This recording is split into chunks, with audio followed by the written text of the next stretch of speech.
Welcome, everyone, to this new season of Unlocking Your People. For those of you who listened to season one, you might remember that was quite a while ago now. That was pre-COVID. And we had every intention of doing more of the show, and then COVID happened and it kind of got put on ice. But people have been poking me on and off over the last number of years to say, are you going to do some more? When is the podcast coming? So I finally gone ahead and said, yeah, we're going to do it. And so this is episode 1 of season 2. And so we will be doing a couple of seasons a year. That's the intent, with about 10 to 12 episodes a season, still sticking with the same topics of all those weird and wonderful things to do with people in the workplace. Now, we're going to stray away from the HR side of things sometimes and talk about other stuff like sales and legal and marketing, because they're all still, from my perspective, to do with people. But the nub of the program still remains all things to do with people and people at work. So that's the plan. You'll also notice that we changed the format slightly. So if you listen to the first season, which you can still access on Spotify, iTunes, and on our website, you'll remember that we did shorter episodes, and some of them are just me, and they're all audio only. So by now you might have noticed that there's a bit of a change. You can see my face. So we are doing video and audio options this year, and we're going to be doing longer segments that have a guest. So we'll have a guest speaker on every episode, and at the end of every episode we're going to do a piece called Just Ask Jess, where I am responding to questions and scenarios that have come in from you, the listener. So if you have anything that you would like to ask about, if you have questions you'd like us to cover on the show, suggestions, guests, comments of any kind, you can send all of those into contact@e3.ca. And if we don't weave them into this season, we'll look at weaving them into the next. So that is kind of an overview of what's happening in the season as a whole. This episode being the first episode, we are starting with a conversation around principally engagement. And what we mean by engagement is the level of passion and investment that an employee has for their work. And the reason that that's important, and I want to start with that in the season, is because highly engaged teams, highly engaged organizations are 21% more profitable than those with lower levels of engagement. So when you think about that for a second, like, we're talking about people who are really love what they do, and at the same time we're creating amazing results financially for the organization. So for me, it's a kind of win-win situation for us as business owners, business leaders, to think about how do we drive engagement in an organization, and how do we get people to have that level of connection. Now, historically, we used to talk about employee satisfaction. Some of you might be like, oh, I did employee satisfaction surveys back in the day. But the difference is that you can be highly satisfied with your job and not necessarily highly engaged. So a highly satisfied person is usually quite comfortable with what they get. Right? So my salary is good, my work-life balance is good, I'm really happy working here, but it doesn't mean that they are emotionally invested in the organization to the same extent, which means they don't always give the same level of discretionary effort back to the organization. And it's that level of effort that triggers the results and the impact for the organization. So being able to understand, how do we as business owners, business leaders, people in organizations create an environment and act in a way that fosters and encourages engagement is good for people and it's good for business. So for me, it's a kind of win-win. And so that's really, for me, the first topic that I wanted to start with, to get you thinking about engagement as we go through the rest of the season. And so I'm really thrilled to be able to have a conversation today with Pierre Battah. So Pierre is a well-recognized, well-known leadership coach, facilitator, and trainer who has worked for a large portion of his career in leadership development, in building humane workplaces. He's got a great book on the subject, and I can't think of anything better to have a conversation with me and get us all thinking about what engagement is and how we do it. And I'm also going to poke him a little bit on coaching, because for me it's a really underutilized skill in the workplace, and it's something that he does brilliantly. So I'm looking forward to having that conversation with him, and then afterwards we'll get on to the Just Ask Jess. So with that in mind, it's going to be over to Pierre. Let's see what he has to say. I had the pleasure of meeting you through the Wallace McCain Institute, and you coming in to talk to my cohort group. Talk to us, I guess, about why is this your chosen path? So if you're a fellow of HR, you could have gone all kinds of ways, and then you could have done anything before you did HR. Why this? Right. Why is this so important? I fell into it like so many of us do early. I was fortunate coming out of university to find myself in personnel. Personnel management. Ooh. Right. Yeah. So, the fellow also means I've been around long enough to remember when it wasn't called HR, right? It was, we were explaining HR. Sure. Yeah. So fell into that piece of it.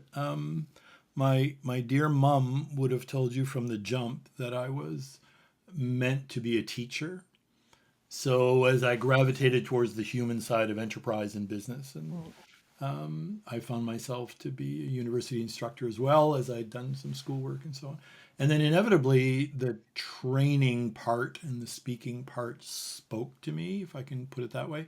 And I believe and still do that it's that human puzzle, the human dynamic, and my gifts are as an educator. So marrying those two things together, we're kind of back to where we started, which is helping people be better leaders, helping people be better at work. Mm. I spend most of my time hanging out with leaders, although I would suggest that I'm as interested in everyone having a positive experience through their work. Mm. I recently worked with someone whose framing was, and with some research to back it, interestingly enough, that work ideally should be a positive experience that lifts you, um, so that the end of your day is you feel better than you might otherwise. Yeah. And I think you and I might agree that that's not always the experience of people. No, So, yeah. no, no. So if I can play a small part in helping people to craft that type of experience with people, that speaks to me a lot. That's awesome. Yeah, no, I would totally.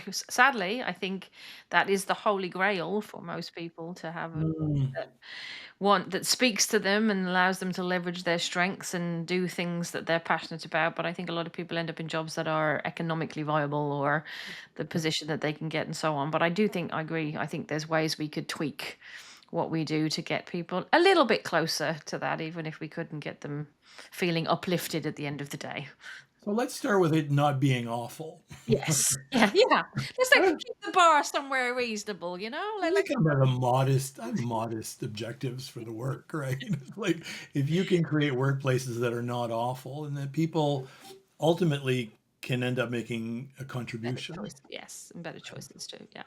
Well, I was looking at the Gallup engagement report that just came out, Mm, the 2025, saw that. and it still says that 17% of the workforce in North America is disengaged. So that's not necessarily to suggest that the workplace is awful, but somehow Mm, we're not making the no. connections for those people Mm. that we could be making. And then, of course, 52% are on the fence. Right. So we've still got some opportunity, I think, in that regard. Um, in the work that you do, like what are some of the misconceptions that you see about creating great workplaces or engagement that you think we could be tackling? Yeah, I worked for a wonderful man who was an engineer, and in the day we called them chartered accountants, now CPAs.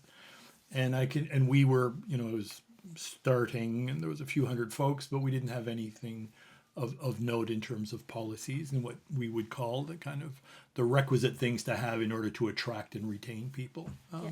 We weren't thinking of that yet. And I remember walking into his office on many an occasion and saying, we need to do this, fill in the blank, right? It didn't matter. It was policy, it was practice, it was development, it was all kinds of things. And of course, his training led him to the first question, which was, how much will that cost? And I wasn't off to a glorious start in those years, and I would say I'm not sure. So that's strike one. And then the second thing said, why would we do this? And I would literally stand there and say, because employees will be happy. And then he'd proceed to throw me out of his office. And we didn't have the data. I mean, we No. didn't, and we equated. So I think the misconception is that some sense of engagement means happy. I think people sometimes are happy because they get to spend a lot of time on social media while they're at work. Yes. That's not what we want, No. right? So as we started to gather the evidence and we're able to kind of translate that into notions of engagement, I think people, I would hope, with the work that people like you and I and others do, that we're able to clarify that this isn't about happy. This is about having some kind of intellectual or emotional connection to the work and to the people that I do this for, to have some kind of shared concern for success of the organization I work Yeah. with and are meeting our objectives, and that we are healthy individually, collectively as a team, and that the outfit, the enterprise, meets its objectives, which make it healthy. I think so. That's the first thing around misconception. The other thing is, there are still shops, and I'm sure you see them too, where this is an HR thing. And you and yeah, it's an HR thing because HR should be some kind of a resource center, and this is primarily the responsibility of frontline leaders, middle managers, team leaders, and otherwise. And you've seen, as I have, the places where they get that and the difference Yes. that it makes, right? Yeah. So that I think are the two misconceptions: is that this engagement piece is just about people. It's a country club. Woohoo, we're having a great time. Not really. No. And that secondly, that HR will fix this, right? And Yeah. data, tools, organizational development and train, sure, but otherwise owned elsewhere. And when that shared ownership is there, boy, that's a sweet spot. Yeah. For me, it was always the distinction between organizations that treated engagement as an initiative. Yeah. But this is a project that HR Yep. is going to drive Yep. versus understanding this is about culture and leadership and Mhm. behavior and how we show up and everything you do kind of day to day. And I remember being in a town hall meeting where a senior leader stood up on the stage and said, like, we're aiming for upper quartile engagement. And I was like, okay. And then he said, so you all need to go out and get engaged. And I was like, okay, I think we've missed the boat here a little bit on what we're aiming for. I have a bit of work here to do in explaining how that works. So yes, a little bit challenging. And then of course, you have all the challenges around like, okay, we're going to run a survey, right? We're going to run a survey and the survey is going to tell us everything we need to know. And miraculously, and often from my case, leaders expecting the survey to come out with spectacularly good results, right? Because they love where they work, and then being surprised when perhaps their staff don't necessarily give them all 5s out of 5 or 10s out of 10 or wherever it is that they're measuring it. So what do you what are your thoughts on the whole survey process? Like, what are your thoughts on the measurement of, and we do an annual survey and that Mm. that'll help. This is just about us understanding where our people are at and what they think and feel about the work experience, and what is their experience like on a day-to-day basis, and which is a bit of my challenge around the survey piece, because the annual how am I feeling today thing, Yeah. right, is always a challenge. So thankfully we now, as this industry has grown up,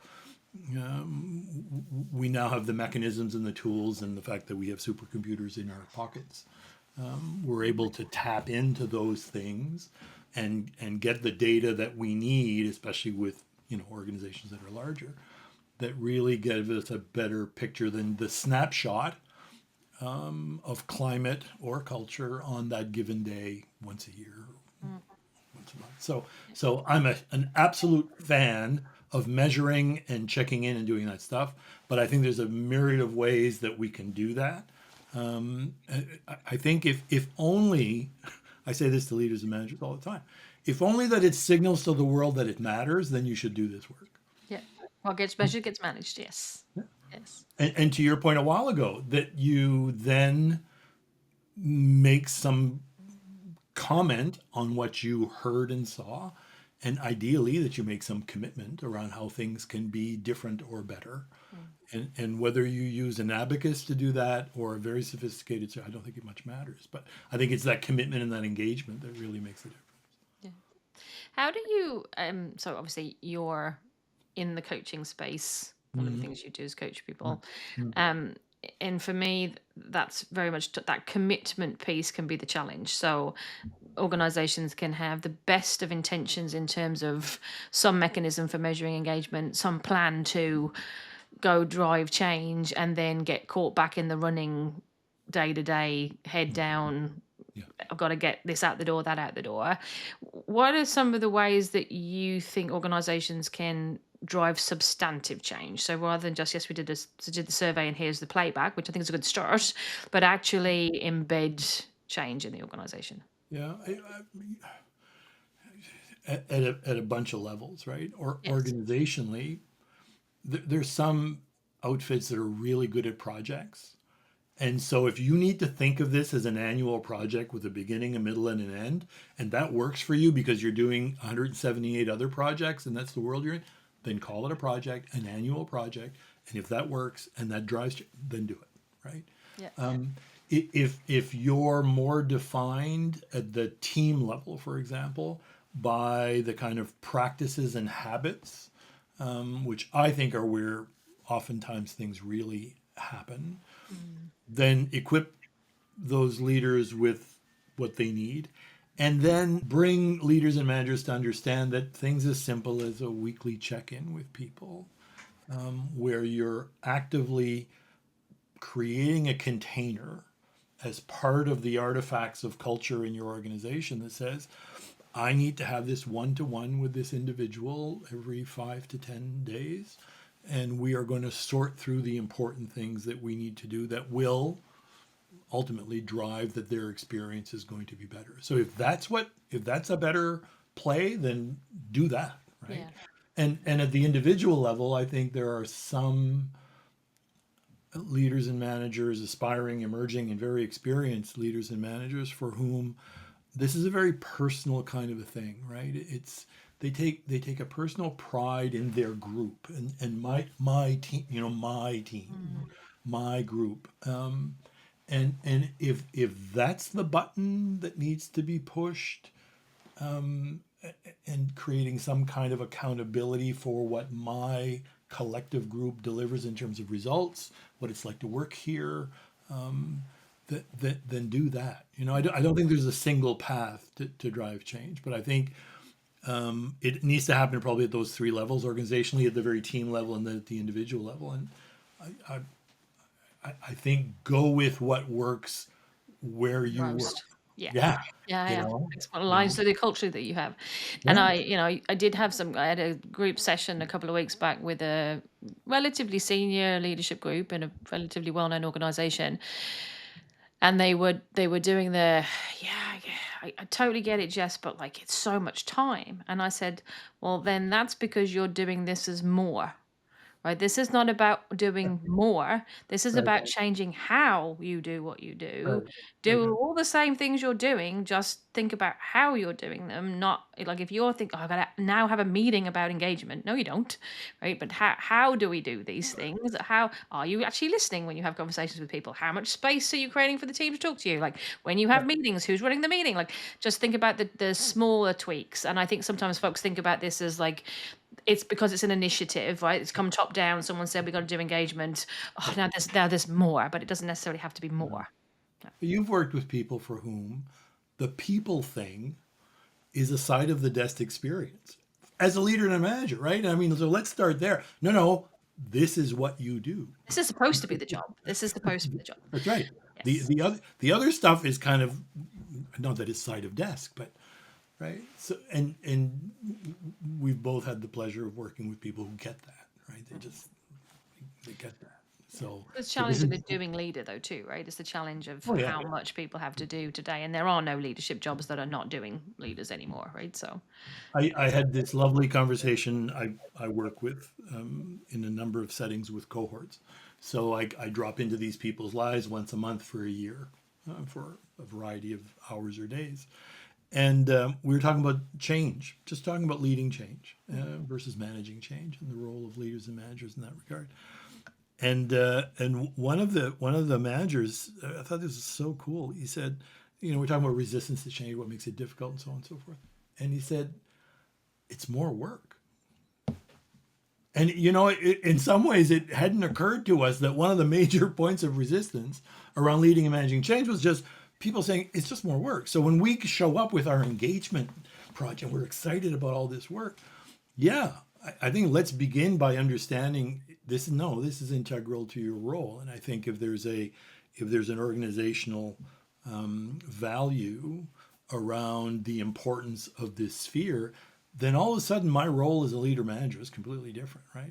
And I think of it differently. And I think of engagement in relation to it being one of the most powerful tools that I have and one of the most important focal points that I have in the work that I do. yeah. I was having a conversation with one of our other guests, and we were talking about the reasons you get into leadership in the first place, and that shapes how Yeah. you might see some of these things. And do you see engagement as I have to go and talk to people. I just want to sit in my office and do spreadsheets and get my stuff done. Or Yeah, did you take on a leadership role because you have an intrinsic interest in the growth and development of people? And yeah. therefore, how do you use engagement? Is it like intrinsically you are just a tool? And I think we don't necessarily do enough to explore with people what their motivations are around the people part of the leadership job. And it is still supposed to be the biggest chunk of the role. But, yeah. The I play in play in an orchestra, classical orchestra, and I have two teachers who sit behind me: French horn, trombone, and and they come each week. There's some version of one telling the other, "Oh, little Jess did so well today. She has now gone from the third step to the fourth." Okay, it's Yeah. always about regaling the other with the progress of one That's of true. the students. Yeah. And I think we got to test for that in leadership, Yeah. right? Because those who are genuinely excited by people's growth and development and ultimately achieving their objectives, which enables me to meet mine and Yep. everybody else's, boy, wouldn't that be a cool way to assess Yes. who gets to lead and manage? Yeah. Yeah.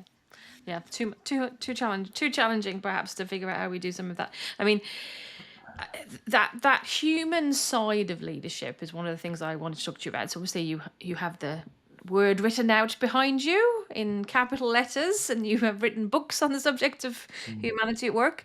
Um, how do we encourage? So the world appears to me anyway to be moving to a world where strong arming and more coercive techniques for leading are becoming more prevalent in what we do. And since we generally don't teach people a lot around leadership now, I mean, the stats say only less than half of people get leadership training before they take on a role. Yeah. Part of my concern is like the role models that we might be giving, the very visible role models that we might be giving people, maybe teaching them the opposite to creating human workplaces. So what's your take on all of that? Am I worrying about Mhm. nothing? Are what do you think? So the humanity framing is was my publisher. I did the work, and we we being the entourage, right, around my writing my book, argued for didn't argue. We just couldn't find a title, and the publisher read it over a weekend. She says, "Oh, it's easy. It's about humanity." Right, because it was just imbued in the work, and the notion was one of, oh, the people are lovely, and HR and the softness and the fuzziness, and I've worked with so many young HR people, emerging young HR Oh people, yeah, and I say, yeah. who was your client? And they say, oh, it's the employees. They're just so, and Nope. no, Nope. no, it's not, right? So I came from that world too. I mean, misguided though I was in thinking that we needed to create these lovely spaces for people, which is true. However, the way of getting there is not by simply making everything about puppy dogs and ice cream. Yeah, I call it the I tea and sympathy HR. Well, I and look, I have used the model from Blake and Mouton that we all learned in university a million years ago around, that our concern for people and our concern for results needs to coexist in a meaningful way, and that's the only way that we can be successful in the long term, right? So Yep. the mighty, the strong, the coercive. In the short term, we can all point to the examples where that's been successful for people, but clearly it's about balancing these two pieces up. I'm a fan of Dan Goleman's work around Mhm. the 6 styles of leadership, and yes, coercive is one of them. Used in Um, isolation in very short very bursts in specific small. places. Yes. Here you are, right? However, if we remove the coercion implies that kind of threat piece, the Yeah, or else piece. I'm a big fan of highly directive approaches. it's clear. In there, yeah, absolutely. I am a big fan of from time to time being the absolute. I'm at the front of the parade. You are going to follow. You're going to walk in my pace, right? And Goldman calls it pace setting. So let's get away from this notion. I'm a recovering headhunter, right? I used to be a search consultant, executive search consultant with a national firm years ago, and I loved it. You stay with somebody and say, what's your leadership style? And they extol the virtues of it. A very modern, participative, involved style. That's lovely, but what else you got? Yeah. Yeah. Right? And of course, we were looking for somebody to say, well, it depends. There's time where I need to be, let's go just shy of coercive as a practice. Authoritative. Yes. Authoritative, highly directive. Let's recognize that those things have their place. So I think my favorite piece around this is just when that awful period in 2020, 21 starts with a P and we don't talk about it anymore. Nursing home, round about March 2020. And she brings in, as a CEO, she brings in 20 people who run this huge nursing home environment. And you would describe that person as just a dream of a senior leader who absolutely was very participative and just empowered people, wonderful delegator, just really, really evolved senior leader. And brought everybody in and pointed to 20 binders for the 20 of them at the room and said, go get your binder. Don't talk to me. Don't ask me any questions. Don't talk to each other. Go back to your office, read the binder, and do exactly what it says. I'm not interested in what you think about it. Get it done. And when I tell that story a lot in groups, and Jess, you won't be surprised. And I asked the group, what do you think the reaction was? And people are appalled. Oh my goodness, this is an awful, what did she think? Oh, there must have been mystery.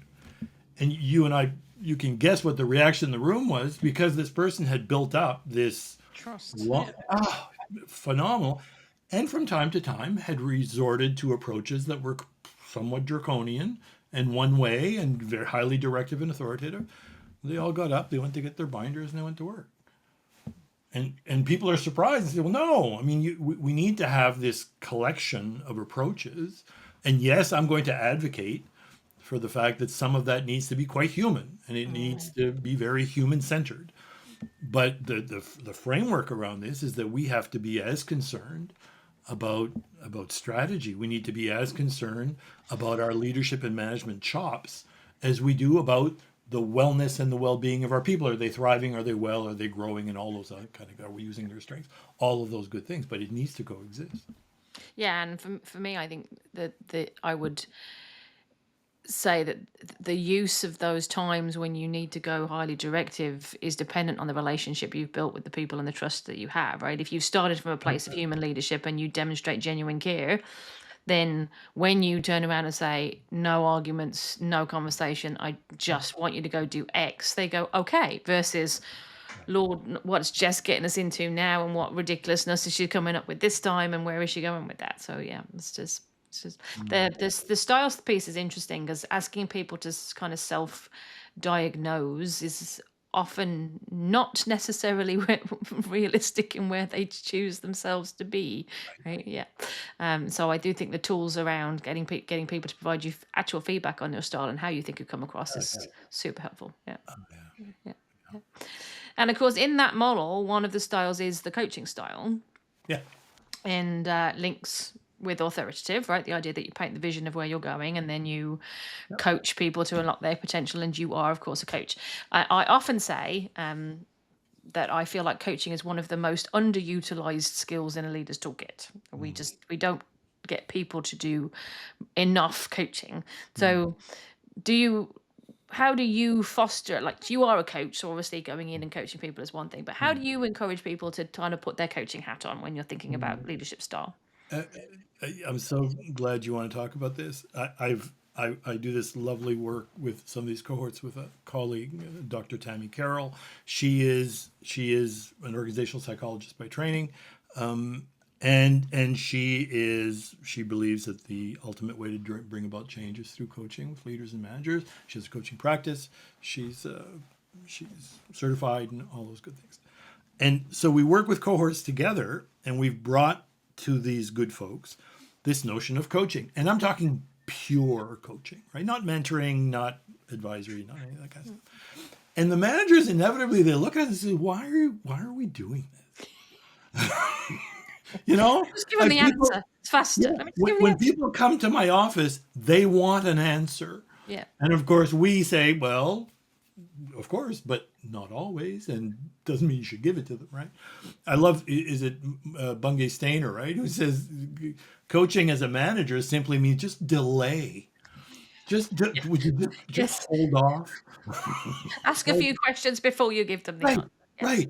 Yes. Maybe just fight the urge, right, A little bit. Just a to little bit. provide an answer. So I'm very interested in so we, when we work with these good folks, we absolutely get them down the path. They're doing some peer coaching work. And the peer coaching work, we, like we are the solutions police. We just, if there's any hint of advice or or an answer, we're sweeping down. We're just not on. And from our perspective, it's just about building the muscle. And you know where this is going. Inevitably, if you ask them what was hard about the coaches, I wanted to tell them what to do. I wanted to give them an answer. I wanted to give them the support. And this was really cool. A group recently said, I wanted to ease their pain around this thing, right? So it's coming from, it's not this, oh, I don't want to grow you and develop you and have No. you, not at all. You're struggling, and I have the answer that will lessen your struggle. And I thought that was so That's a cool. nice way of putting it. Yeah. Isn't that an amazing way?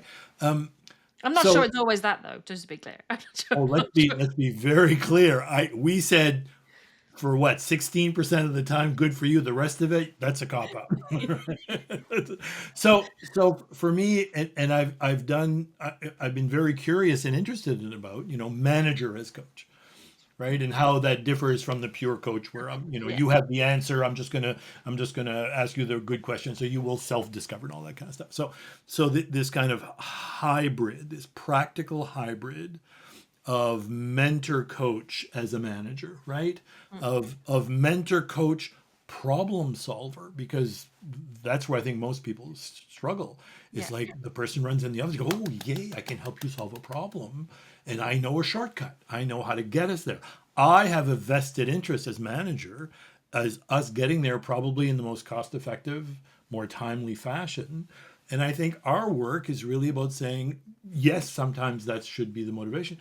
However, inevitably, we want these folks growing and developing and being able to make the call on their own. So, Yeah. how do we get there? So, I think for me, for us in doing the work, it's been we force them. We tie their hands.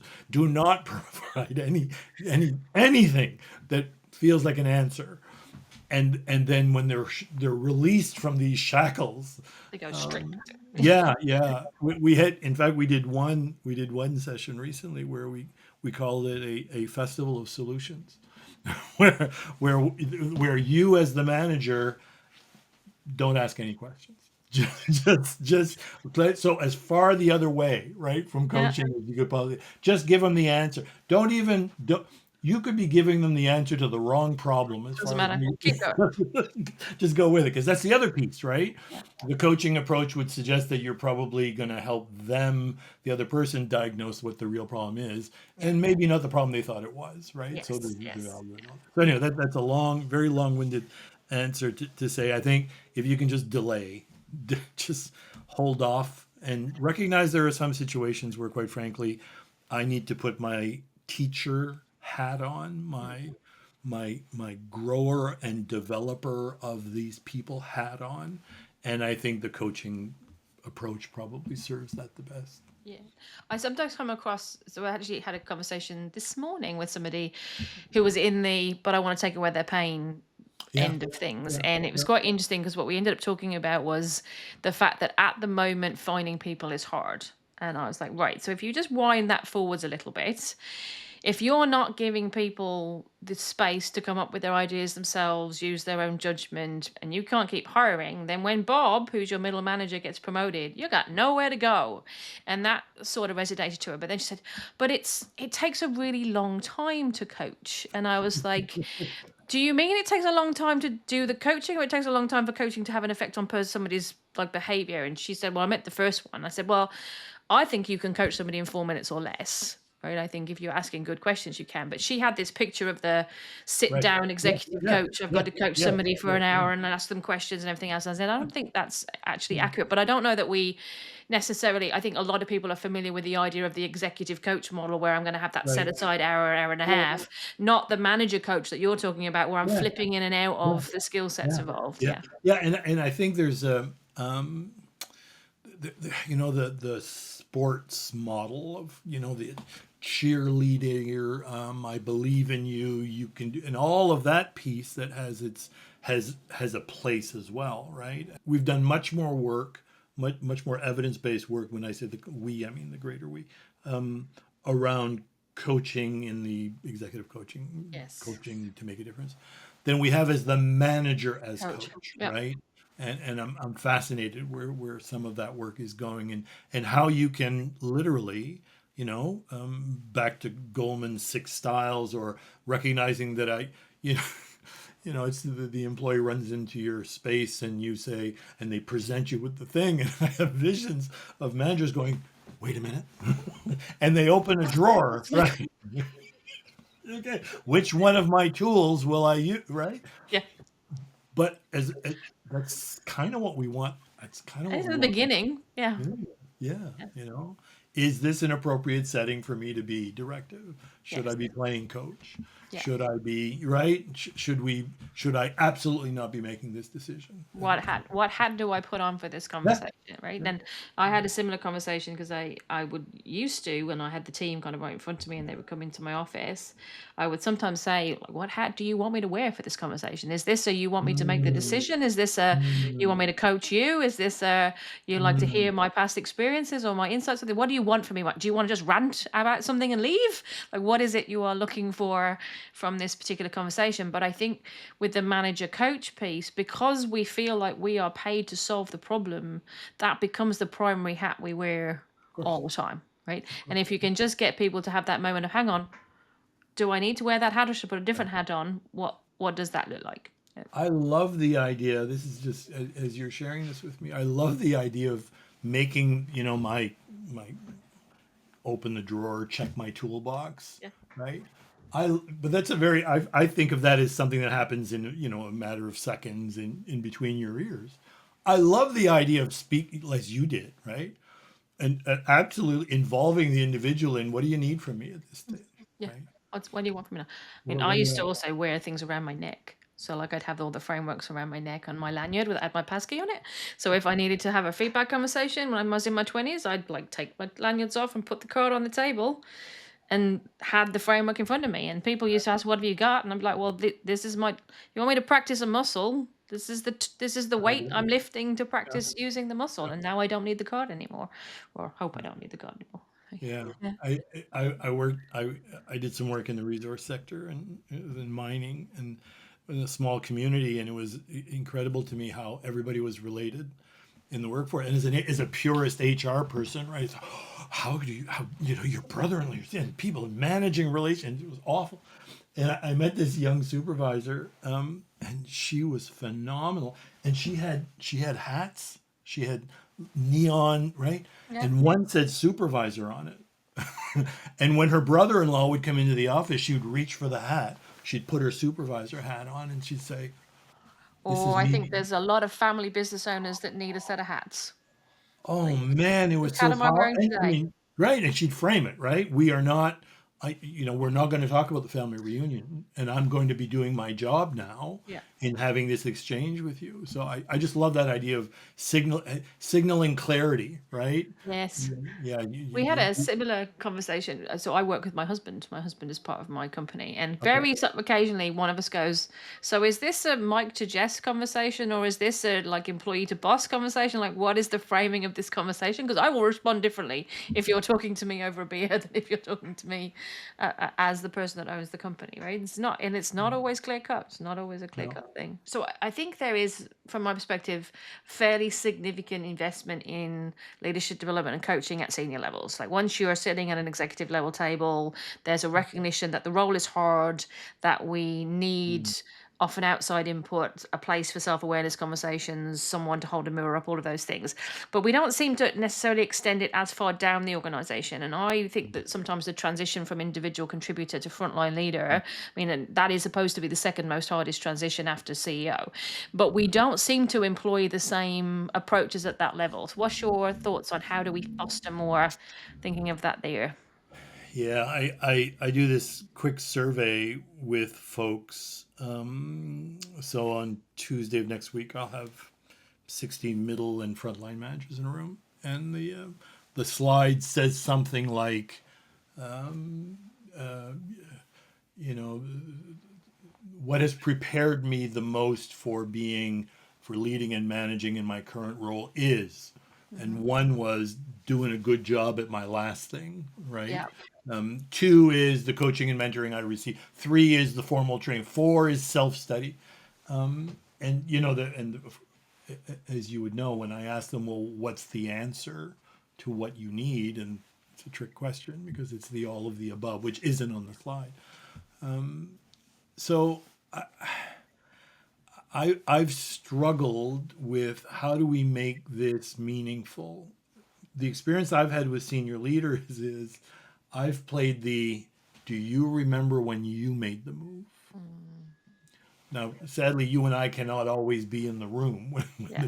right? But do you remember? And you'll often hear, the old macho BS. Well, I got thrown into the deep end and I just figured it I out. figured it out. Yes. Oh, good, Lucky good, you. good, Lucky good for you. Yes. you. Nowadays, what people do when you do that is they leave, Mm, yeah. right? Or they there is such, and I use this word, there is trauma around it, and I don't mean that in the clinical sense, of course, but I mean it's just it becomes this. Let's agree that the evidence around learning is 5 to 15% out of my comfort zone. I'm good. I'm Mhm. uncomfortable. I'm uncomfortable, I'm and I'm learning. learning. Yeah. Good, but beyond that, that's a And panic. panic. Yeah. So Panic this zone. whole I throw them. I don't hear I throw them in the deep end from senior leaders a lot. I still hear it from middle people though who said, I uh, learn't that way. uh, Learn to uh, earn your stripes. Yeah. yeah, yeah, Yeah. yeah.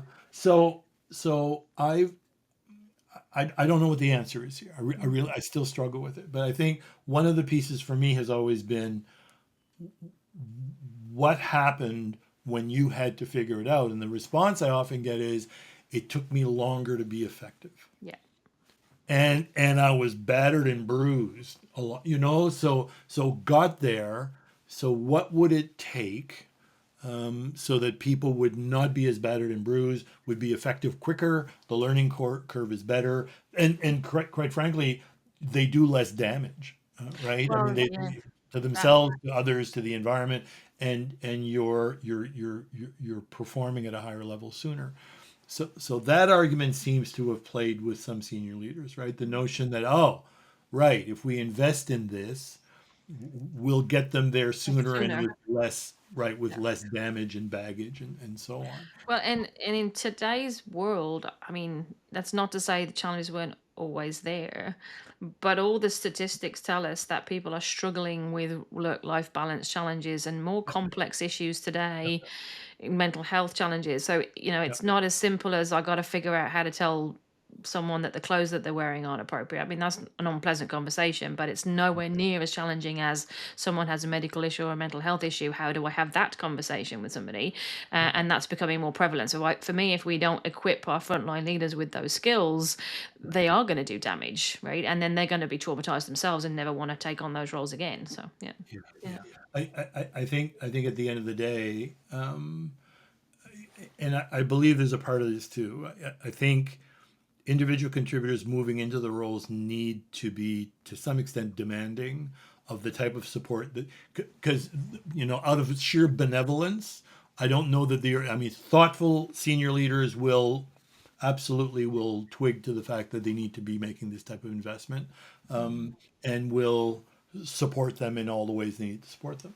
But I can remember in my days as a recovery from being a search consultant, urging people to just aggressively negotiate. what support they would receive in the first 12 to 18 months in terms of turning them into a solid people leader or a manager or sort, right? So I think there's some shared responsibility there too. I think Yep. if individual contributors can recognize, not that they necessarily would, right? I mean, it's new to them. They go into it and with all the best of intentions. Yeah. Awesome. So more conversations to have, I think, on that one. More chipping away to do, yeah, to get us where we want to go. I was asking our guests to wrap up our sessions with one tip. So if Yeah. they could give one tip or one suggestion for how you make a better workplace, what would it be? Well, I mentioned it already, and I tease it in all of my presentations and my that we don't have many magic wands that we can wave as managers and leaders, but the best thing we've found so far is a commitment to one-to-one conversations with our people. Come hell or high water, you're going to get 30 to 45 minutes of my time. It's about it's not about what the manager wants to talk about, although that's part of the agenda, but it's really what the individual needs, and how they can help and what are the blockages and all that kind of thing. And I don't, Jess, I don't know that I've seen anything else. There's all kinds of good habits and good practices that you and I would espouse. But if you want you can start this tomorrow. You need no training. You need no ability, right? You can't mess it up too badly as long as you spend more time listening than talking, Yep. and that you just stick to it doggedly. I think that's the one piece that I think can make a difference. Love it. Super simple, super easy. No excuses. That's the challenge. That's the gauntlet throw down for our listeners today. If you're not having your one-to-ones, you got to be, according to Pierre, you got to be having them. That's the tip. Love it. That's Awesome. it. Listen, thank you so much for making time to talk to me in your very busy schedule. I really appreciate it, and for sharing your wisdom about all things coaching, people, humanity, and more. And tell us where we can get the book and what it's called. Yes, humanity at work, leading for better relationships and results. There was a day when all of your local bookstores would have carried it, but that day's sadly gone. So Amazon Amazon. is the place to find Lovely. it. Lovely. Thank you very much for joining us, and hope get a chance to chat to you again soon. Yes, indeed. So we're at the portion of the show where Roz asks me tricky questions for me to answer, the Just Ask Jess portion of the show. So say hello to Roz. Roz is going to go into our question bag of tricks and select something for me to give a response on. So Roz, over to you. Amazing. I feel like I should have an actual mailbag for these things I could pull in and like read like old schooly, but no, alas, it's all digital. Letters from Susan, age 5. That's right. That's right. That's right. All right. So this week's question is a really good one and something that I can relate to being in agency land. And here we go. The question is, we're struggling with setting clear expectations across teams. Everyone's busy, but there's a lot of crossed wires and dropped balls. How do you create better accountability without it turning into a blame game? Okay, Tough awesome. one. So in the real world, I'd want to ask questions, but I can't because the person has to be anonymous for this. So there's a couple of things immediately I'd say. One is, how are you actually putting expectations down on, I'm going to say paper for now, and I'll come back to that for a second.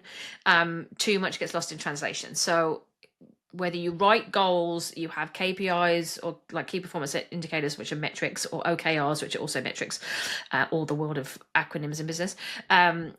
How are you defining good, and where is it documented?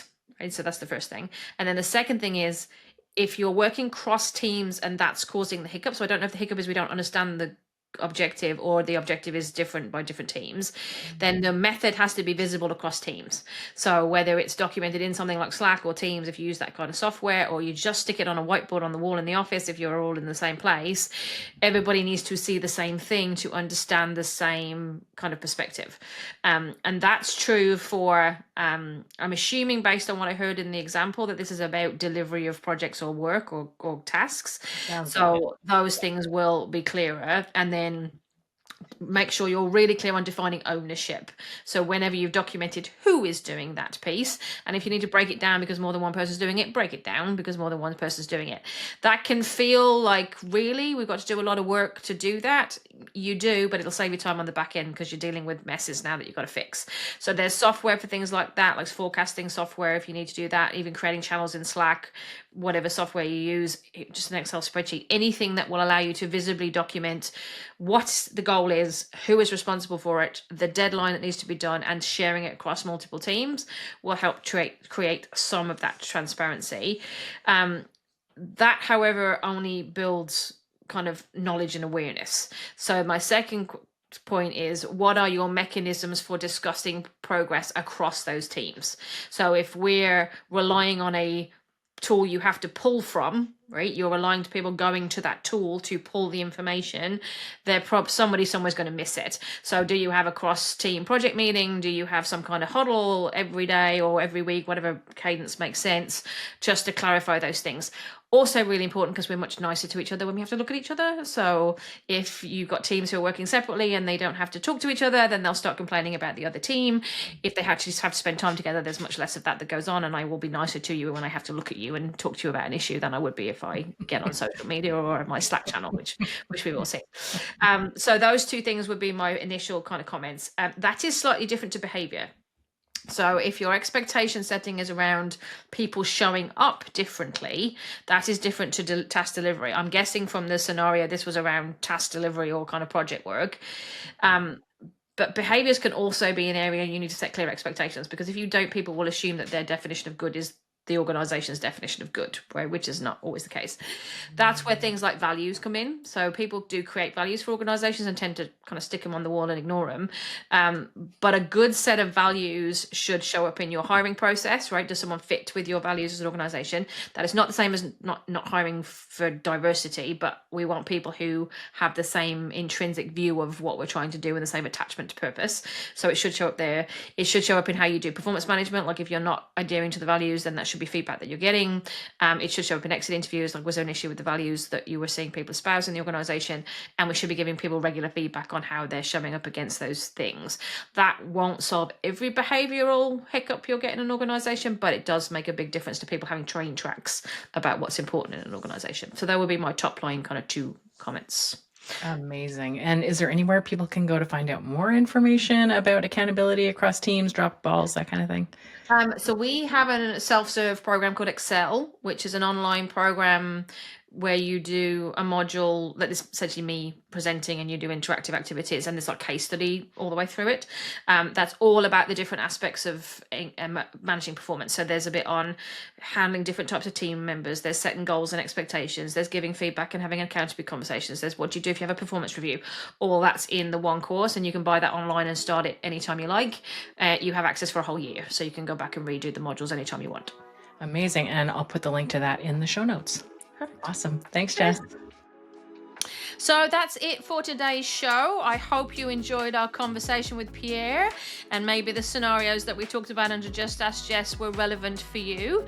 Don't forget to follow us on Spotify and YouTube. You can also find episodes on our website, and you can go back and check out the previous season if you haven't had a look at those episodes. And of course, send in your scenarios, comments, and suggestions to contact@a3.ci. I'll see you next time.